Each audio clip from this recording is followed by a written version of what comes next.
Shalom, perkenalkan saya Fidiani. Di sini saya akan membawakan kita ke dalam khotbah yang berjudul Masa Depanku Cerah Bersama Yesus. Mengapa saya memilih judul tersebut? Karena saya adalah orang yang pernah mengalami yang namanya tidak percaya bahwa saya mempunyai masa depan bersama Yesus. Sedikit bercerita, di waktu 2019 akhir, saya sempat bertemu dengan teman saya di suatu tempat perbelanjaan. Di situ saya melihat teman saya bersama ibunya, dan dia sempat juga bercerita kepada saya bahwa dia sangat senang sekali karena akhirnya dia bisa bekerja dan dia bisa membiayai hidup dia dan keluarganya, dan juga dia bisa membelikan kedua orang tuanya rumah. Dan setelah mengalami pembicaraan dengan teman saya itu, saya akhirnya dilanda keresahan sendiri. Kenapa saya merasa resah? Karena saya berpikir bahwa saya lebih tua dari teman saya itu, tapi saya belum bisa melakukan hal seperti itu. Maksudnya adalah saya belum bisa membelikan orang tua saya rumah. Bahkan saya tidak tahu bagaimana masa depan saya ke depannya. Di waktu 2019 itu, saya sering sekali menangis di malam hari, tidak pernah berdoa kepada Tuhan, dan selalu mempertanyakan, Tuhan, kenapa saya tidak bisa seperti orang lain? Saya rasa saudara-saudari semua di sini pasti sering merasakan atau mengkhawatirkan tentang entah itu percintaan, keluarga, sekolah, maupun penampilan, dan juga yang paling terpenting adalah masa depan. Pasti saudara-saudari di sini sering memikirkan bagaimana masa depannya ke depan. Apakah saudara-saudari di sini bisa menjadi seperti orang lain? Saya pun begitu. Saya juga sering berpikir bahwa apakah saya bisa seperti orang lain. Saya juga sering merasa khawatir akan kehidupan saya ke depannya. Di sini saya akan membawa teman-teman bagaimana caranya agar kita tidak khawatir tentang masa depan. Di sini saya mempunyai 3 cara yang harus dilakukan, yaitu yang pertama, menjadi bijak. Dalam Amsal pasal yang 19 ayat 20 sampai 21 yang berbunyi demikian, dengarlah nasihat dan terimalah didikan supaya engkau menjadi bijak di masa depan. Banyaklah rancangan di hati manusia, tetapi keputusan Tuhanlah yang terlaksana.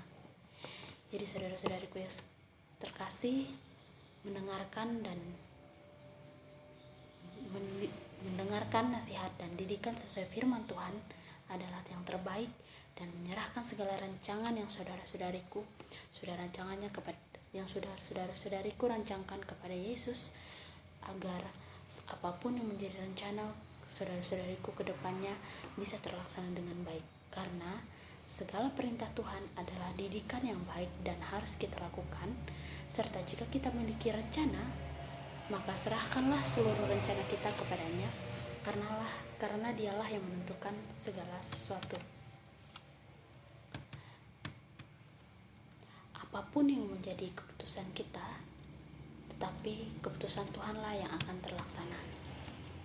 Lalu yang kedua adalah datanglah kepada Yesus. Dalam Filipi pasal yang keempat ayat yang keenam berbunyi demikian, janganlah hendaknya kamu khawatir tentang apapun juga, tetapi nyatakanlah dalam segala hal keinginanmu kepada Allah dalam doa dan permohonan dengan ucapan syukur. Kita sering sekali melupakan Tuhan ketika kita membuat rencana. Kita sering merasa khawatir apakah rencana kita ini gagal atau tidak, tetapi kita lupa bagaimana caranya agar rencana kita ini bisa berjalan baik.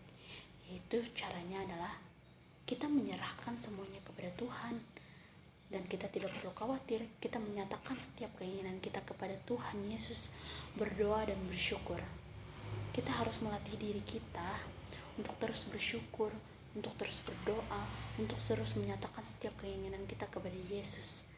Latihlah diri kita untuk selalu mengucap syukur dalam doa pada setiap situasi dan kondisi yang menimbulkan kekhawatiran akan kelangsungan hidup kita di kemudian hari. Karena apa?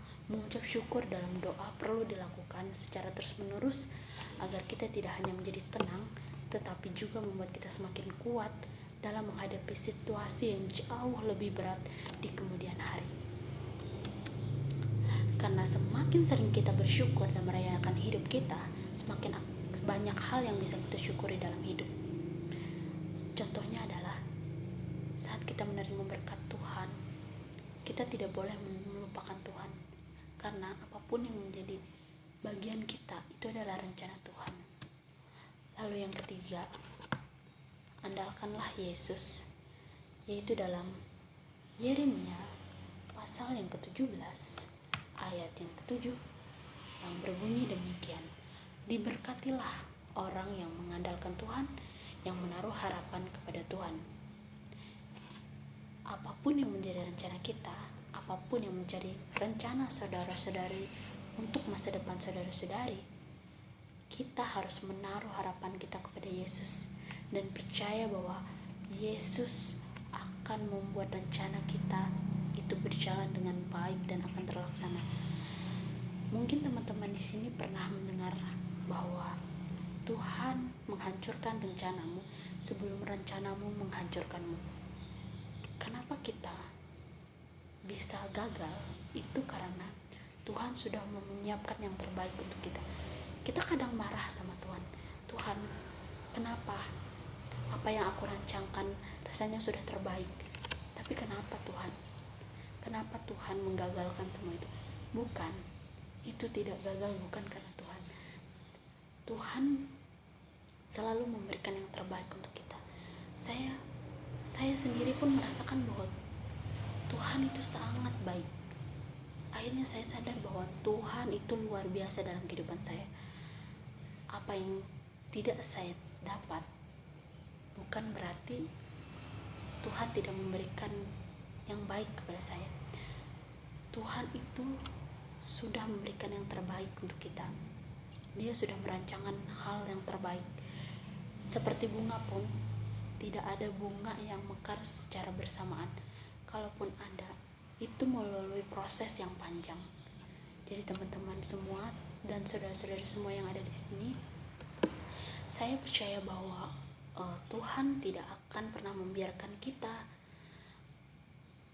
dan apapun yang menjadi rancangan dan dalam kehidupan kita untuk masa depan kita, pasti Tuhan berkati. Asalkan kita mau berdoa, asal kita mau mengucap syukur, asalkan kita mau percaya kepada Yesus. Yesus tidak akan pernah mengabaikan kita. Jadi saya berharap di sini jangan sekali-kali kita meragukan kuasa Tuhan dan rancangannya untuk masa depan kita. Karena kuasa dan rancangan Tuhan adalah yang terbaik dari yang terbaik. Semakin kita mengandalkan Tuhan dalam setiap proses kehidupan kita, maka Tuhan akan semakin menunjukkan kemurahan hatinya atas hidup kita. Jadi apapun itu yang menjadi rancangan kita, yang menjadi rancangan saudara-saudariku, kita harus mengandalkan Tuhan apapun itu. Karena Tuhan sudah menyediakan yang terbaik, sudah memikirkan bagaimana kita ke depannya. Percaya, kita hanya tinggal percaya, kita hanya tinggal berusaha. Pasti Tuhan akan memberkati dan Tuhan akan memberikan kemurahan kepada kita. Jadi teman-temanku, saudara-saudariku, mengandalkan Tuhan adalah kunci kemenangan orang percaya menghadapi hari esok. Jangan pernah mengkhawatirkan bagaimana saudara-saudariku ke depannya. Jangan pernah mempertanyakan Tuhan, karena hal itu sungguh tidak baik. Tuhan adalah yang mempunyai segala sesuatu yang kita perlu. Setiap orang tanpa terkecuali punya kesempatan yang sama untuk memiliki masa depan yang cerah. Masa depan yang cerah hanya akan dimiliki oleh orang-orang yang takut akan Yesus. Orang-orang yang takut akan Yesus pasti memiliki pengharapan kepada Yesus tanpa rasa takut dan khawatir. karena masa depannya sudah terjamin oleh Yesus, dan itu pasti. Kita harus selalu percaya dan mengandalkan Tuhan serta bergantung kepadanya. Demikian khotbah yang bisa saya sampaikan. Semoga apa yang saya sampaikan ini dapat berguna bagi saudara-saudariku, dan Tuhan Yesus memberkati. Amin.